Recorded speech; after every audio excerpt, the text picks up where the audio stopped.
Welcome to Armchair Anonymous is the name of this show. Correct.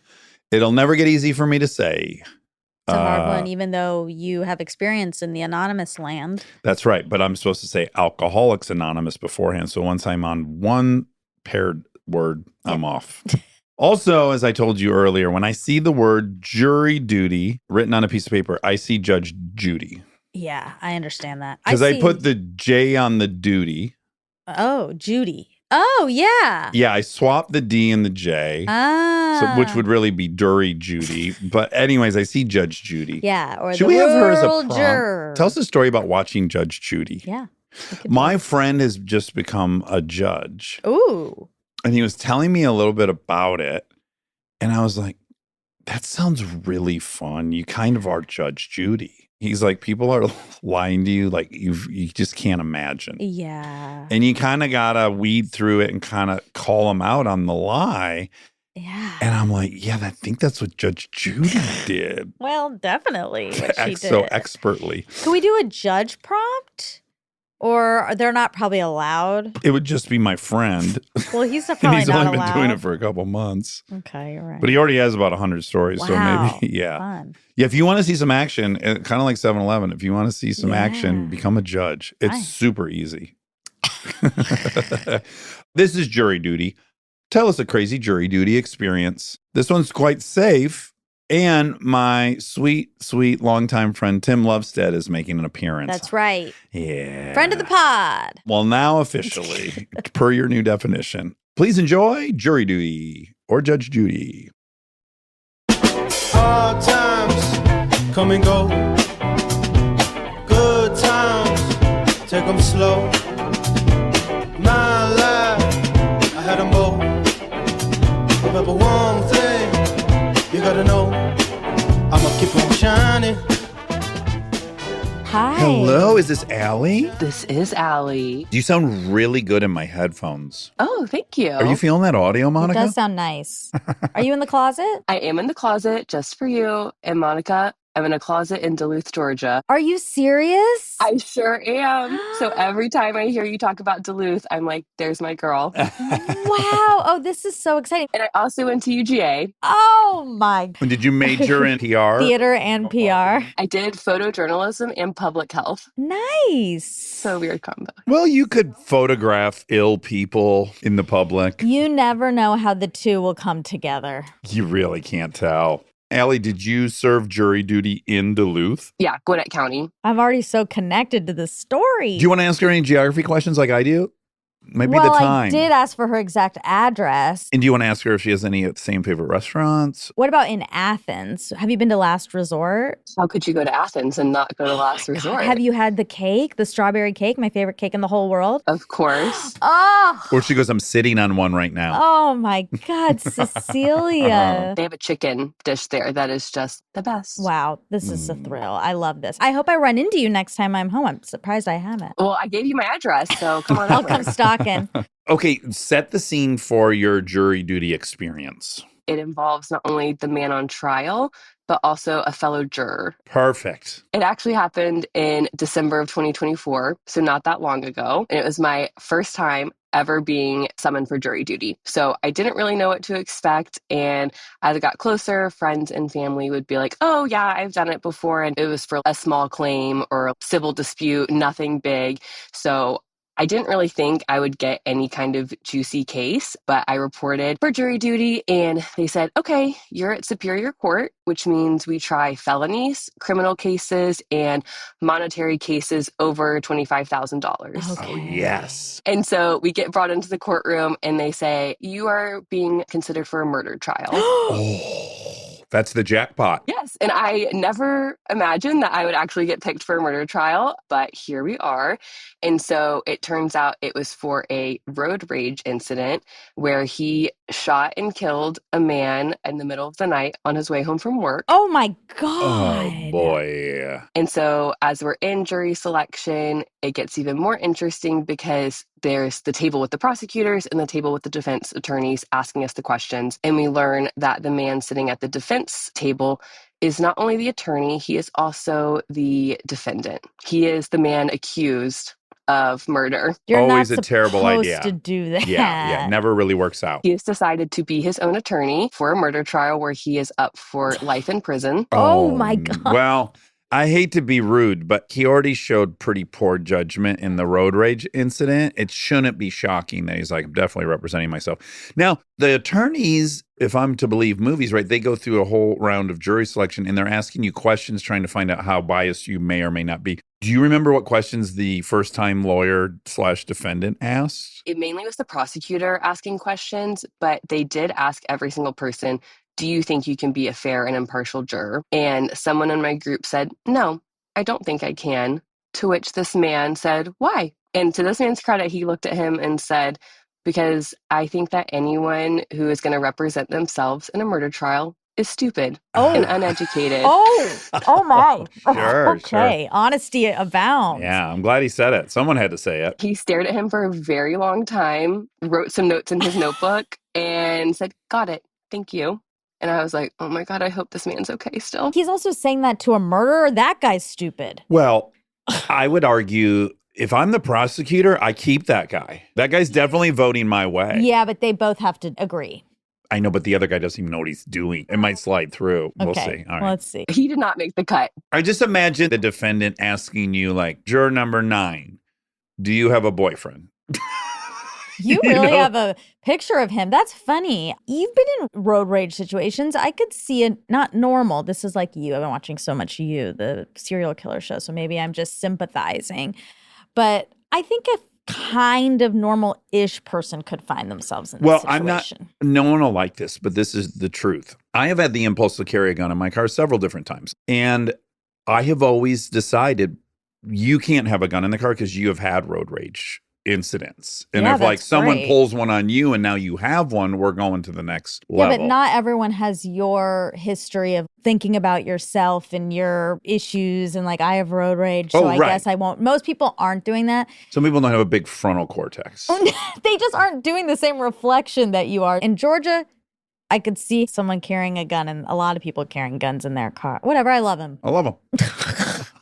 I forgot to mention is that actually we learned throughout the course of the trial is he was previously convicted of murder for a separate road rage incident. So he is not new to this. But he got off. Or served his time. Yeah, I think he did serve some time and then it was like shortened, but he is previously convicted of murder. He was like, I have legal experience. I've done this before. Been there, done that. He was feeling quite confident. Also, during jury selection, they ask, are you a caregiver to a kid under 6? And if you were selected for this, could you have alternative childcare? No one was like, yep, that's me. So we get picked and the bailiff says, okay, this trial is going to take probably 2 weeks and you should expect to be here from 8 to 5 every day. To which this woman starts freaking out. She's like, I can't be here at that time. I have kids. I have to get them to and from school. I got to get them off the school bus. And they were like, ma'am, we asked you about this and you didn't say anything. And she was in my group of questioning. She had given some interesting answers. So I was very surprised to begin with that she had been picked. But she starts freaking out. And she's like, I need to talk to the judge. And they're like, you can't talk to him. He's left for the day. And she's like, well, I'll just be late. And they're like, ma'am, you cannot be late to jury duty. You will be held in contempt of court. So you need to be here. Ooh. And so they finally say, okay, if you come in the morning, we'll talk to the judge and let him figure this out. So I guess she comes in the morning. Obviously, the judge is like, tough luck. You've been selected for this. We asked you. You didn't say anything. We're in the room beforehand and she's very upset about it. The other jurors are trying to maybe give her suggestions of, can you call the school? Like any way to help her. And she's just beside herself. And so the trial gets underway. She is seated next to me throughout the duration of this trial. It starts right off the bat with some really gruesome images. They're laying out what they think happened in the case. I thought that they would maybe give a warning before they pop up those photos of the crime scene. They do not. They just say, here you go. Here's a dead person. Here's a close-up of the bullet hole. Oh. Take it all in. And you're like, it is 9 a.m. Yeah. I was not prepared for this. The jury box is seated right next to the prosecutor's table. And so suddenly this woman I'll call her Mary. She leans over and tries to pass the prosecutor a note. Oh, wonderful. The prosecutor is like, I can't take this. And she's like, it's not about the case. It's not about the case. Oh, And obviously it's causing a commotion. And so the judge is like, what is happening over here? And she's like, I just want to give the prosecutor this note. It has nothing to do with the case. And he's like, you can't give a note to the prosecutor. You can't talk to them.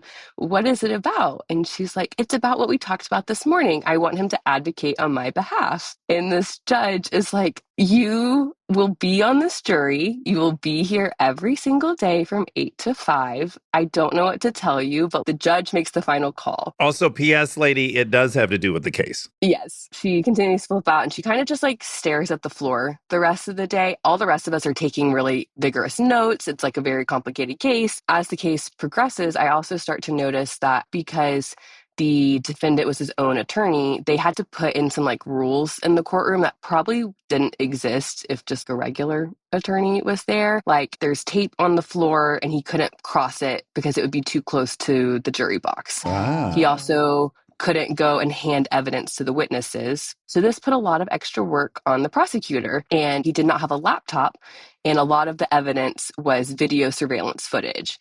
And so he would have the prosecutor play these clips, and in court, you have to be like, play it from this timestamp to this timestamp. And this man either did not understand that or just was not prepared. So he would yell across the courtroom things like, yo, prosecutor, roll the tape. Oh, wow. Okay. Oh, wow. Like kind of at a nightclub. Like a rap situation. I can't roll the tape. Which one would you like me to play and at what time? boy. And he'd be like, I don't know, dude, from the beginning. And they were like, that's not how this works. We have to take lots of breaks while they figure all this out. And some of the clips, even after a long break, we were like, what were we supposed to watch in this video? Case goes on. Day one, they were doing the gruesome stuff, relaying the facts of the case. Next day, it's much more about cell phone tower surveillance, video footage, explaining why they thought this man was in this place at this time. And so we're probably like halfway through the day. Mary leans over to me suddenly and she goes, what happened to the man in the car from yesterday? And I'm kind of confused for a second. What? And I say, they think that that man over there killed him, and we're here to figure out if he did or did not. And she goes, what? She was so hung up on 2 weeks. She literally didn't see photos of dead people. Did not understand what was happening. She starts crying hysterically, has to get tissues, is sobbing. Although, okay, I God. will say, if this is a tactic, that's a To get off, brilliant tactic. To get booted from the jury. Yes. Yeah. Because she is unfit to sit on this trial. This is like a hack. What's happening? Wait, who's that guy? Where am I? So at this point, I'm concerned because she's not paying attention. She doesn't understand what's happening. I will say, I don't think English was her first language. Oh. So I was like, Okay. okay, she's maybe having trouble understanding what's happening. What are we age-wise for her? She's probably like 40-ish. Probably a little young for Alzheimer's Yeah. or dementia. I think a lot was with the language barrier. And so I'm concerned at this point that, okay, we're going to get through this whole trial. We're going to get to deliberation. And she's not going to know what has happened for the past 2 weeks. During our next break, I actually go talk to the bailiff for a second. And I'm just like, hey, this is what happened. I'm a little concerned that she's not understanding what we're doing here. And they're like, we're sorry, but the prosecutors picked her for a reason. So we can't do anything about it. We can't bring in an alternate. Why? That's the point of them. Yes. And the alternates are sitting there. You don't know who's an alternate when you're going through. So we all sit and listen. And we didn't know until we got to deliberation who the two alternates were. She could have been an alternate, Monica. Let's hope. They're like, if it ends in a mistrial, you could give this feedback to the attorney so they can learn to pick a better juror for next time. But they must have had a reason. So she's here to stay. Try to help her as much as you can. The rest of the jury are also concerned about her because they've also witnessed all of these things. I'm now upset with the judge. That person can't be ruling on someone's life. Although I could see where you could make an argument like this is the system. It's a jury of your peers. And yeah, these are people that are in the population. That's a real peer in this community. Well, that's why they do a selection. It's to weed out this kind of thing. I'm sure he had a full explanation of why he was certain she would convict. I would have loved to have heard their reasoning for it. As they laid out more and more evidence, it was becoming quite clear that this man was guilty. Yeah. There wasn't really a question about If it. I was the prosecutor, I would have just had a single question. I would have got him on the witness stand and said, you already did this once before, right? And when he said, yeah, I'd be like, yeah, I mean, come on, guys. Yeah. Did you already do this once? But now it makes even more sense why he didn't have a lawyer. He's like, I'm not paying for that. Yeah, but even a public defender. Towards the end of this, I was like, I feel like if you're up for life in prison, you should be required to have a lawyer. But it's okay, because without this, we wouldn't have gotten so many more great moments. So I appreciate it, because as the trial went on, his wife came to testify, which was the best. It was like Bravo came to life in front of us, because they clearly had a lot of issues, to the point where the judge multiple times had to intervene and say things like, we can't talk about your sex life right now. It's not relevant to the case. You clearly have some other marital issues, but it's not relevant right now. Please resolve that outside of the courtroom. They got very heated, especially because his main defense was hinging on, he thought that his wife, her sorority sisters, and the teachers at their kids' school had worked with the police to switch his cell phone out of the locked evidence box at the police station to pin this on him, because they wanted his millions and millions of dollars. And his wife was very upset about this. One, because she was like, you're an idiot. And two, at some point in their relationship, a video had been taken of her in a compromising situation that she was now very upset that the police may have seen. This is juicy. I don't want to say that he didn't have millions, but I highly doubt. Yeah, he didn't. We finally get time to deliberate. All of us are very nervous that we're going to be there forever, because Mary, the juror, had no idea what's been happening. But we decide, because he's up for several counts, that we're going to go through it one count at a time and just kind of like pulse check. How are we doing? What do we need to discuss? And when it gets to be Mary's turn, we're like, oh my God, what is she going to say? And she just looks at us and says, I felt his evil spirit. He's guilty. All right. Sure. That works for us. We're not going to ask questions. If that's how you want to decide this, be my guest. And so, yep, we ended up convicting him of all of the counts. How long did you deliberate? Maybe an hour. There actually ended up being another person that we had to really talk through things with, which was surprising. What if that person was like, well, why would a millionaire kill somebody? It makes no sense. Yeah, who wouldn't want to stick around on the outside of prison with millions of dollars? To your point, Dax, it is a representation of your peers. So it was very interesting to hear people's reasoning for why they came to the conclusion that they did. So yeah, that was my first and only time as a juror. Let's go, Gwinnett County. Oh, yeah, way to deliver. Wow. What an exciting trial. I was never registered in Gwinnett County, because I registered in Athens during college. And then I did get summoned, but by that time I was not living there, so I got out of it. Good job. And then I did serve here in Los Angeles. All my friends, obviously, and I get it. Like, they're just like, I got to get out of it. But it is helpful to have real, sane people sitting on these juries. Allie, that was a delicious story. What a delight to meet you. Thank you. I figured you'd appreciate the Gwinnett connection, and I know you guys have to go, but I am going to give a shout out to my friend Tori. She listens to all the Armchair Anonymouses with me, and she's a medical professional, so we definitely talk about all the poop and the blood and all of the craziness. Is Tori a little bit perverted? Like in a good way? She works in orthopedic, so probably. She loves to set a bone. Yeah, that's perverse. Ooh, yeah. even the phrase. Thank you so much. All right, take care. Bye.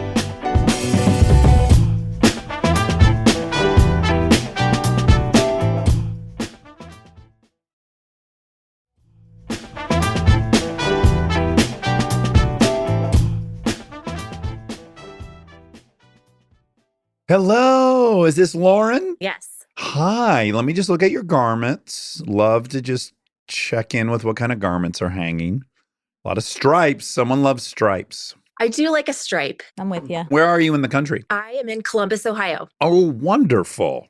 That's but a mere 3 hours from my home. and equidistant to Kings Island and Cedar Point. Wow. How does one choose Sophie's Choice? The Gemini or Devils? What was the great one at Kings Island? Well, the Beast was the OG one. Yeah, that goes down in a spiral and hits its max speed. Uh-huh. Yeah, what a ride.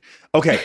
You had a jury duty experience. Please tell us all about it. We're going back to spring of 2013. I was at the time living and working in New York City, and I received a jury summons, but not for normal trial jury. It was for grand jury, which I didn't really know anything about. Fortunately, my first day of orientation required us to watch an hour-long video featuring Sam Watterson from Law & Order. Wow. Wonderful. To explain the inner workings of grand jury duty, which essentially meant we were locked into 2 weeks where we would continue to see case after case, and we would basically vote if the person was going to be indicted and then move on to a trial. Oh, wow. Yeah, like if you lose a grand jury appointment, you are now going to officially stand trial, right? That's right. Oh my God. I had no idea that this was a thing. But only That, for like, certain kind of cases. I think. People are deciding whether someone gets a trial. Yeah, well, you hear it in those stories where it's like a grand jury indicted so-and-so, and now they're going to set a trial date. So this was in the Manhattan District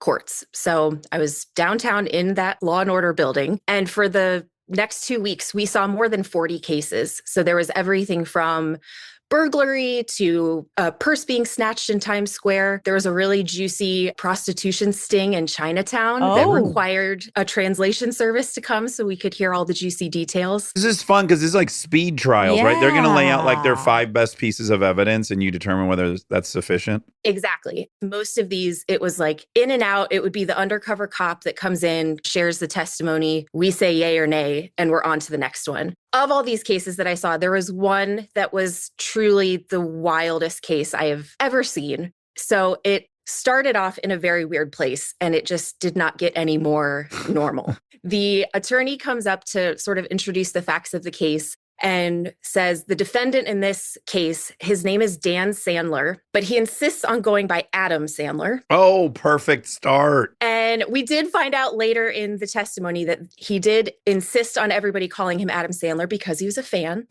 Oh, wow. Oh, wow. no. Is this a stalking case? Oh, buckle up. Oh, So we're here to learn about Dan/Adam Sandler.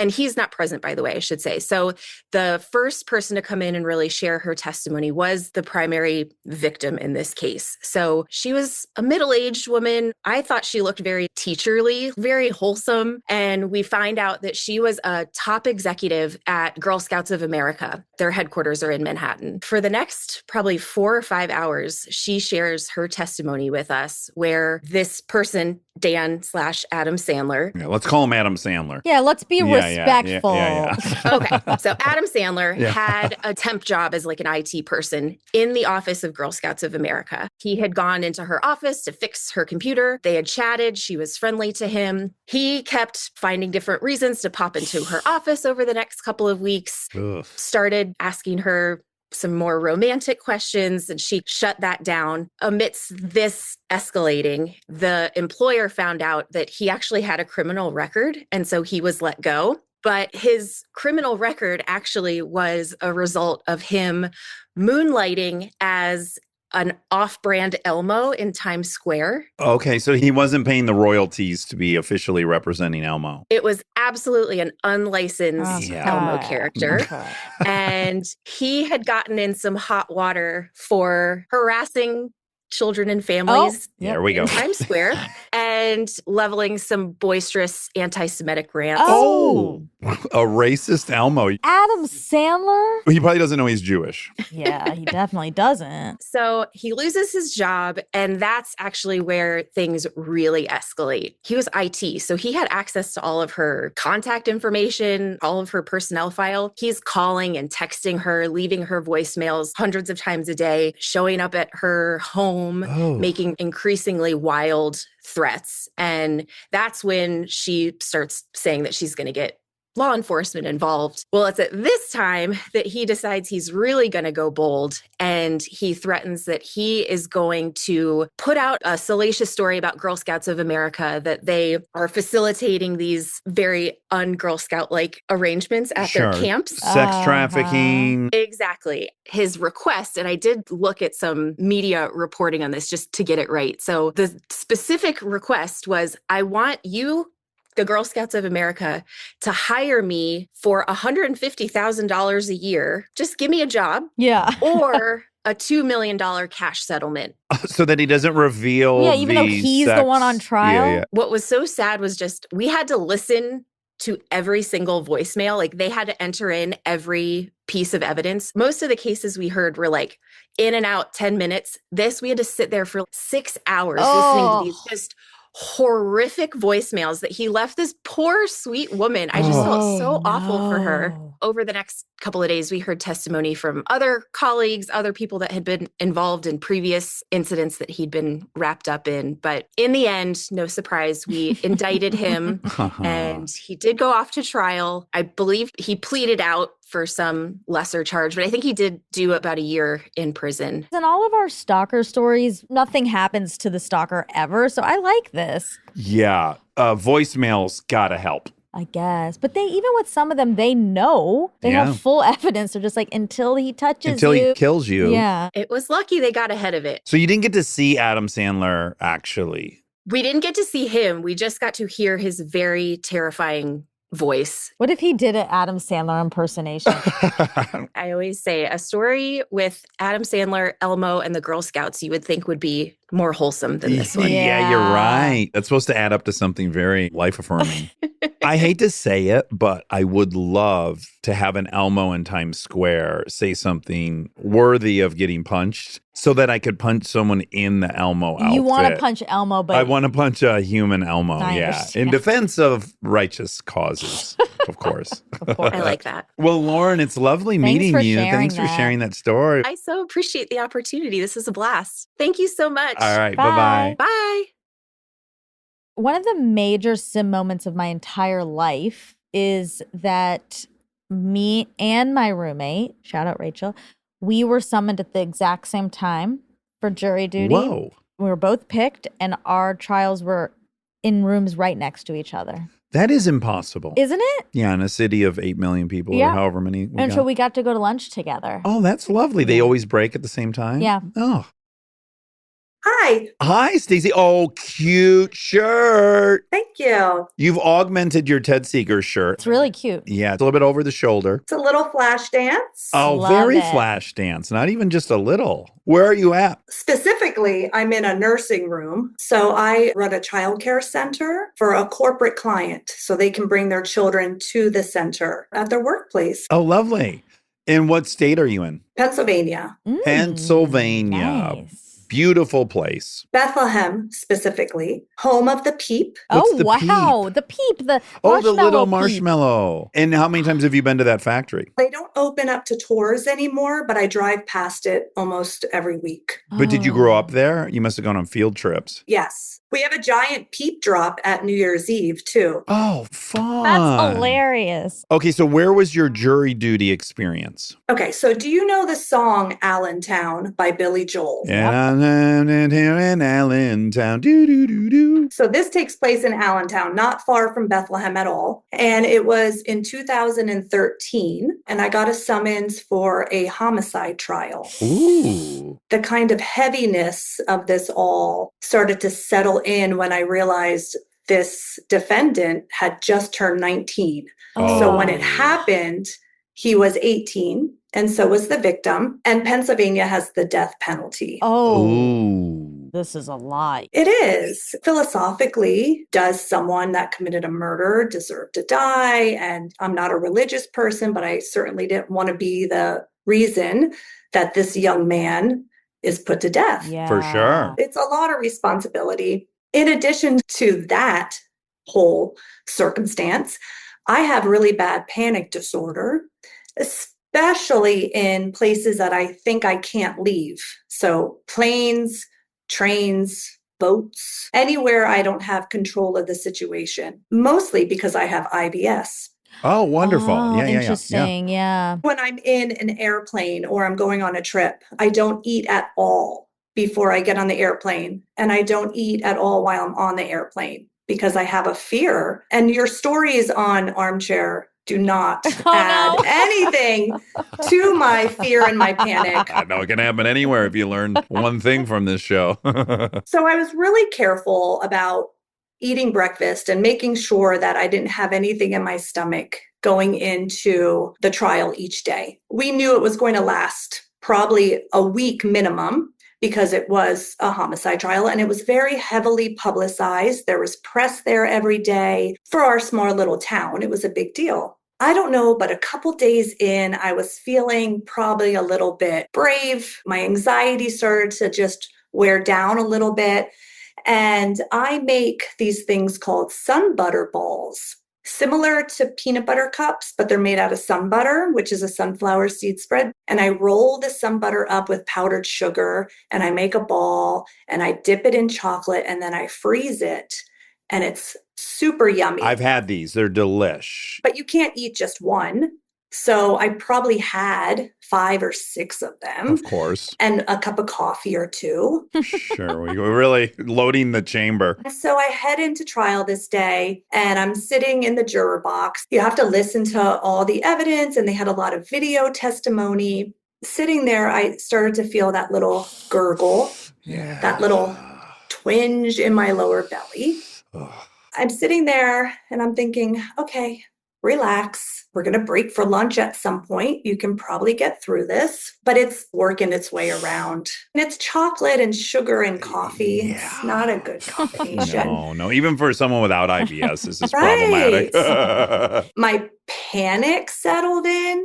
And then with my panic, I start to feel like I can't swallow. Like you're swallowing, but there's no saliva going down. And then I feel like I can't get any breath, because then you're feeling like nothing's going into your lungs. And then my stomach's churning. And now I keep swallowing. And it's sticky. And then I'm like, am I breathing? Now I carry around a pulse ox, this little thingy that goes on your finger, and that will pull me out of a panic attack right away because it tells me you're breathing. You have plenty of oxygen in your blood. That's a great hack. Great hack. But I didn't have it this day. So now everything kind of just starts to buzz around me. Everything is closing in and I don't know what to do. So I just stick my hand up really high and the lawyer stopped talking.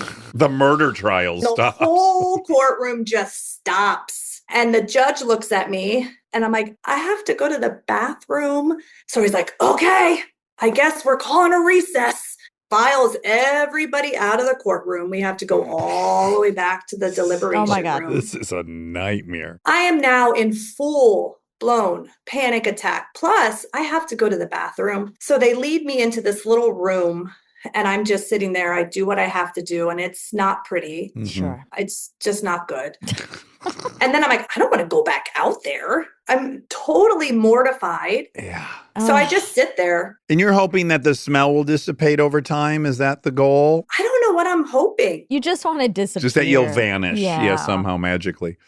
I just know that there's a whole trial that has to take place. I mean, we are deciding this young man's fate. Yes. Diarrhea will come at literally any time. It knows no stakes. To think about the victims' families out there, the defendants' families out there, every family's out there, the press is out there. So finally, I just hear this little knock at the door, and it's the judge. I mean, this nice little old man judge. And he's like, young lady, are you okay? And I was like, I think I'm okay. He's like, we really need to get moving.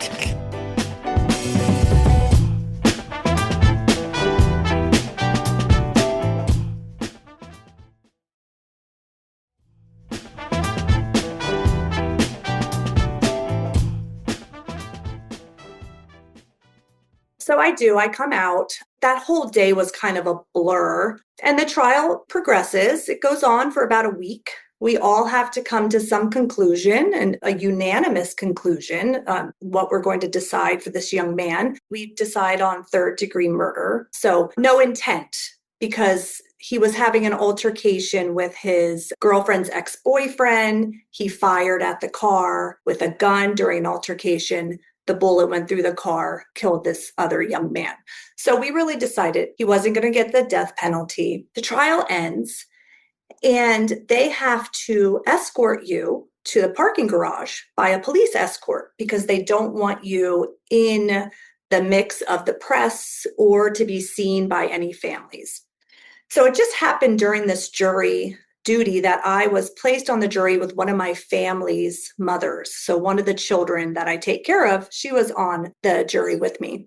So we get out to the parking garage, the police escort out there, and she's like, oh my God, I forgot my paperwork for work. And I was like, well, you don't really need it. It's fine. She said, no, I'm not going to get credit for jury duty. We have to head back to the courthouse to get my paperwork. So I'm like all dramatic. And I'm like, well, we can't go in there looking like we left because they're going to know we were on the jury. So you take down your hair, I'll mess up my hair. Oh, wow. We'll change jackets. Oh, we'll go wow. incognito. So we have to kind of sneak back into the courthouse to get back to the deliberation room to get her paperwork. We get our paperwork and we decide we're going to leave the back way of the courthouse. We come around the corner and the courthouse is connected to the coroner's office back then. It's not anymore. And there's this man smoking a cigarette leaning against the courthouse. And he looks at me, I look at him, and he's like, hey, Stacy. And I'm like, oh, hey. And we realized we went to high school together. So we were sitting there, we're chit-chatting, we catch up, we go our separate ways. And he messages me a couple days later on Facebook, and we end up dating, and we end up getting engaged. Oh my God, meet cute. Oh. Is he a corner? He was for many years, yes. Wow, wow. We were together for 5 years. It was lovely. We are no longer together, but I met my current boyfriend through him, and we've been together for a couple of years and very, very happy. So in a sense, I always say I've met my current love through him and through the whole homicide trial. Oh my God. The story has it all. Well, it's rare that you get a unauthorized evacuation, jury duty, and a meet cute, and a murder, and a corner all in one story. And a disguise. Espionage. We really got it all. Wow. Was never on another homicide trial again. I think I would do better nowadays. If you had any curiosity about tracking whether or not that kid was released, I looked up the case yesterday because when it was going on, they called it the Danny versus Manny case because one of the young adults was named Danny, one was named Manny. I could only find the article from 2013, which said that he was sentenced 21 to 40 years. So I would have to do a little bit more digging to see what happened to him. I hate that story. Me too. Fucking 18. Yeah, it's just such a hard decision. Because if it was something like torture or pedophile, I don't know, I think my decision would be different. But you have to kind of figure out if he really meant to murder somebody or if it was an accident. Or if he's a threat to others. And this is why a jury of your peers is a genius invention, because they will mete out justice sometimes in between the letter of the law, which is appropriate. You know, if it's just by the book, and it's prosecutors and defendants, juries can have a way of finding the best version of justice, I think. Well, I will say also juries don't have reputations to uphold. Yeah, and you're really supposed to look at the evidence. They just kept saying, don't bring your emotion into it. When I went back to look at the article, it said we had deliberated so much longer than they expected. And I remember because we could not all agree. Oh, wow. Well, Stacy, it's just lovely meeting you. Yeah, we appreciate that story. My daughter, Anna, really wanted to be here because she is an X-ray tech, and she had a case the other day involving a cucumber that she was so excited to share with you. She ended up not being able to be here, but I said I would make sure I told her. What a gift. We just love hearing that. I love hearing about a cucumber lodged in someone's rectum. And then my other two kids, Mia and Jack, and then my boyfriend, Brian. So I said I would give them all a shout out. Shout out to all. Okay, well, wonderful. So nice meeting you, Stacy. Nice to see you. Okay, Bye. take care. Did you make the connection of jury duty? DOOD. I.e. Yeah, jury duty. Yeah. Tim Lovestead. Oh, exciting.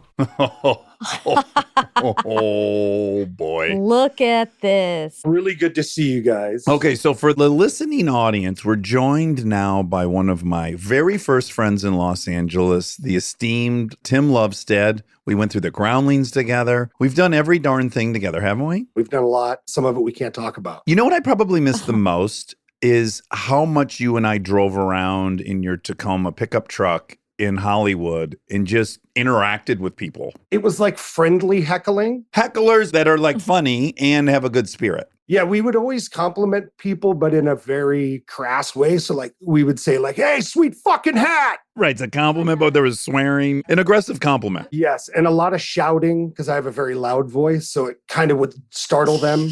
Okay. So Tim, I don't even know if I knew you had a jury duty story, but maybe as you'll tell it, I'll remember. So as Dax points out, I worked in the grocery industry for a long time. Oh, yeah. To bring listeners up to date, I often tell the story of you blowing out your ACL while cash registering. By standing. I was on light duty for like 3 months. I was just checking like, hi, how are you today? Beep, beep. And I was like, ah! Nothing. Some sort of tendon rupture. I was like, It's one of the "Ah!" worst ACL stories I've ever heard. It's like only thing it could be topped by a guy who was taking a nap and fucking woke up because it snapped. 100%. But they were great about jury duty. So a lot of us, when you would get jury duty, it was like, oh, I'm going to take it. Because back then you would sit around for 3 or 4 days until you got on a trial and you got your full pay. So for us, it was like, why not go to jury duty? So I'm on jury duty. And back then, it was a big room full of people. And as you could probably imagine, it's a real mixed bag. On my first day, they called a whole group of people, maybe 40 of us. And we went into a big room, and it was a courtroom, but it looked like a bigger holding room. And they handed out this leaflet, almost like a workbook you'd get at school. And each one of us got one. And then a clerk of the court stood up and said, this you need to fill out now. You cannot discuss it with anyone in the room, what you're filling out, what your answers are. You're to return it directly on your way out the door. And we'll see you tomorrow at 7 a.m. It was probably like 75 questions. The questions were interesting too, because it would be like, is anyone in law enforcement in your family? Which is a question you would expect to get. But then they would be like, have you ever visited Northridge, California? Oh. I was like, yeah, I live right there. Like, that's my mall. Like, what are we talking about? So the questions would be either very broad or super specific. It would be like, have you ever heard of anyone ever hiring someone to kill their spouse? Oh. Do you think Back in Black is the best AC/DC song? Is Eddie Van Halen overrated? So it's super specific. So anyway, we come back at 7 a.m. and we can't really talk to each other because we don't know what we're talking about. They called 14 of us and they went into a courtroom. We still don't know what this case is. Maybe it's an hour and a half later, they call another 10. And I'm in that next 10. They had warned us when they gave us this workbook that this case, we could be sequestered for up to 3 months. Oh my God. Hold on a second. Even if you love the setup by getting paid from Vaughn's, I mean, that's too much for me. I'm probably thinking of ways I could get myself out of it. But also you could be on Robert Durst's case. Like you could be part of like an Landmark. OJ. Yeah. So wait, the 3 months didn't scare you. You were like, absolutely. I want to be here the whole year. Okay, I get to stay at a hotel. I get paid my full run. Tim, how old were you at the time? I want to say 25. Okay. A hotel sounds awesome. And also, I'm always about the story. Like, there's going to be a good story out of this. Yeah. Which may or may not be true as we go along. Anyway, they call me into the room and I'm excited to be there. I've got my backpack with like the stuff that I was reading. I have snacks. I might have a cold drink. And I walk in very confidently and sit down. I looked and I knew this woman that was on trial because I used to watch the news rabidly. And I knew right away that this was, I can say her name because she's in prison, Mary Ellen Samuels. And her case involved her hiring a guy to kill her husband, which he did. And then she hired a guy to kill the guy that had killed her husband. So it was a double murder. Wow. Black Widow. Well, you know, they called her the Green Widow. Oh. Ew, why? Because after her husband died, the famous picture when the case went to trial was her bathing in $100 bills in Las Vegas. Oh. Did he have some insurance money?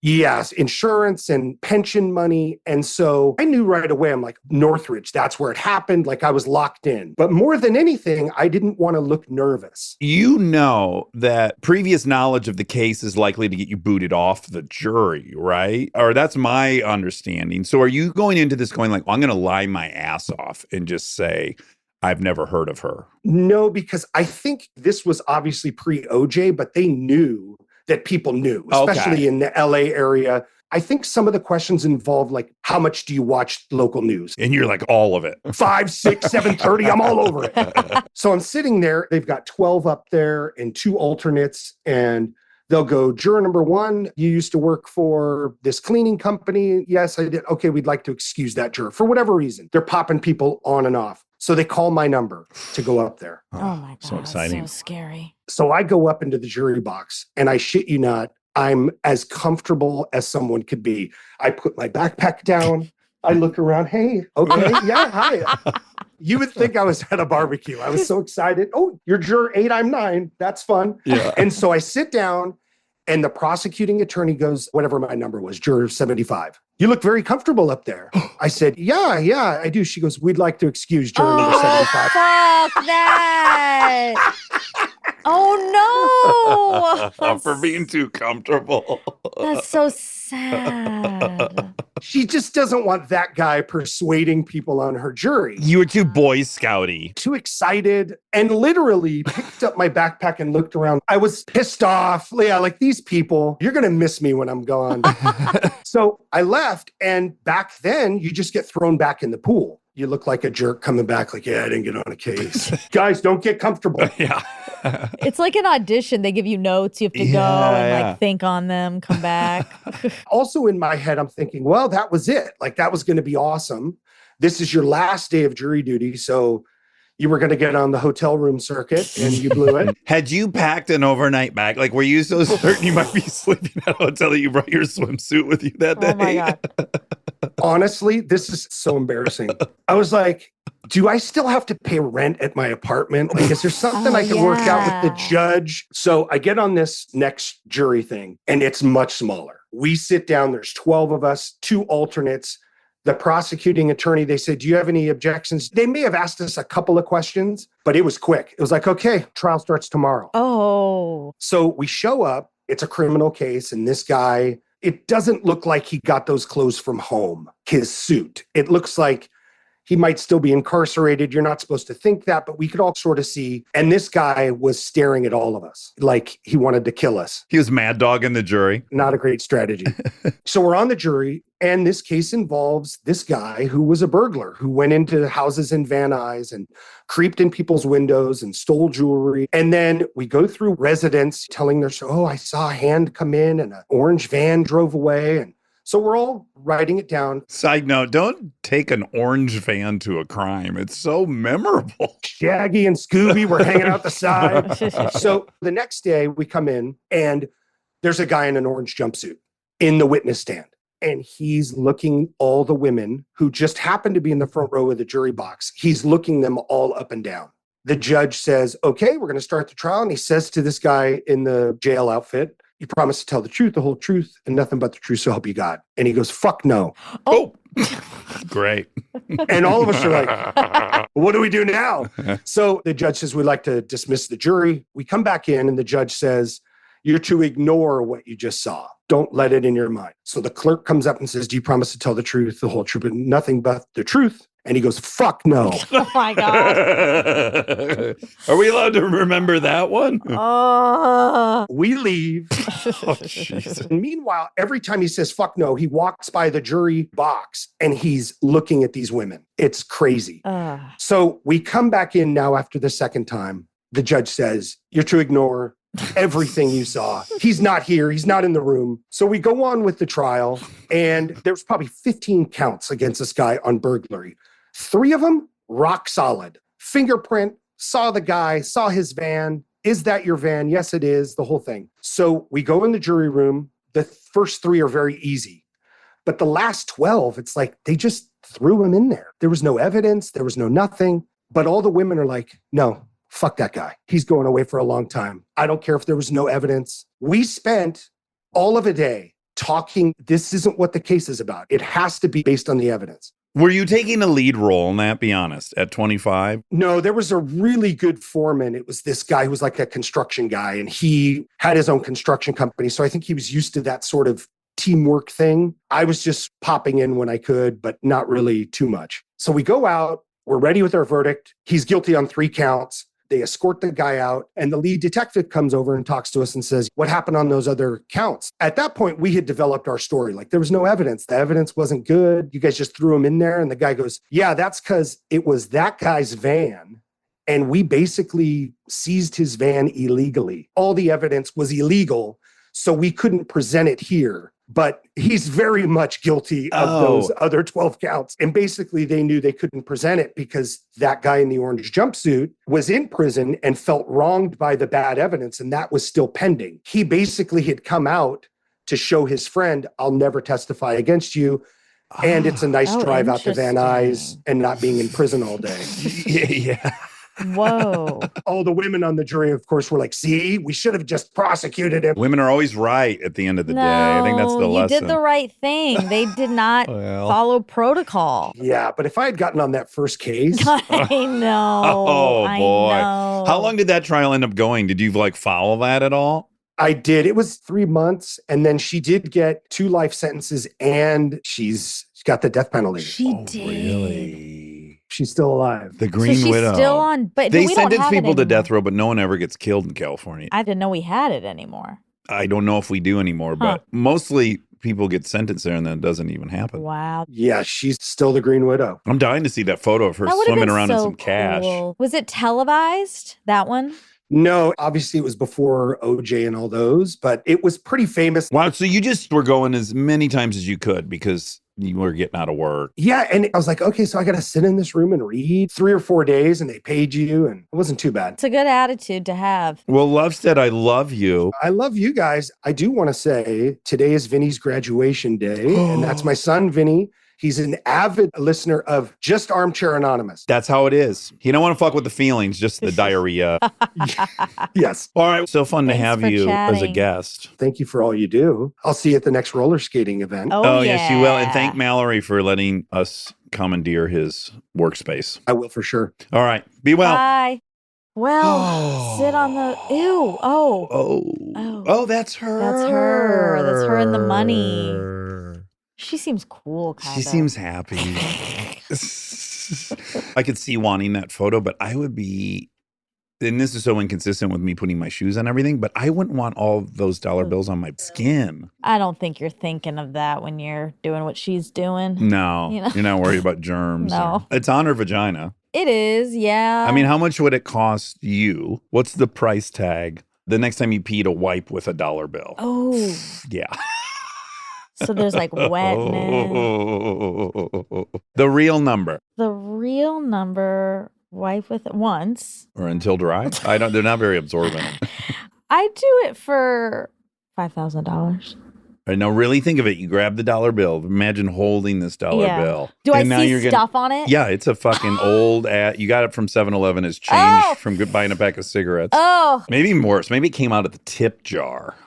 but then At a I'm like, truck how stop. much does it cost to get a disease? Yes, that's pretty much what you're. Really? Or minimally a UTI. Yeah, okay. So what I would definitely do is immediately start taking cranberry pills and tell my doctor, like, I'm probably going to need to get on an antibiotic. And just wiped with a 1. Yeah, just wipe something out of the tip jar. But don't worry, I did get, 5K. let's go. Yeah, I think that's light. I think you're saying 5K, and then if I handed you a dollar bill and sent you on your way, you wouldn't do it. But I think actually, because I want to be like, actually, I think it's 50. $50 or 50K? Okay. But I don't. I think it's less. I think you'd be surprised. Oh, I like it. I like the side of you. The scrappy side. Okay, how about 10,000? Okay. So I can go on like a fun shopping spree.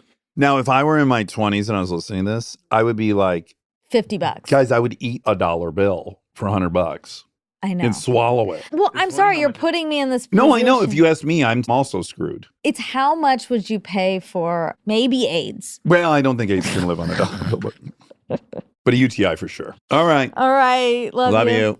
Do you want to sing a tune or something? We don't have a theme song. Oh. Okay, great. We don't have a theme song for this new show, so here I go. We're gonna ask some random questions, and with the help of Armcherries, we'll get some suggestions. On the fly rhyme dish, enjoy.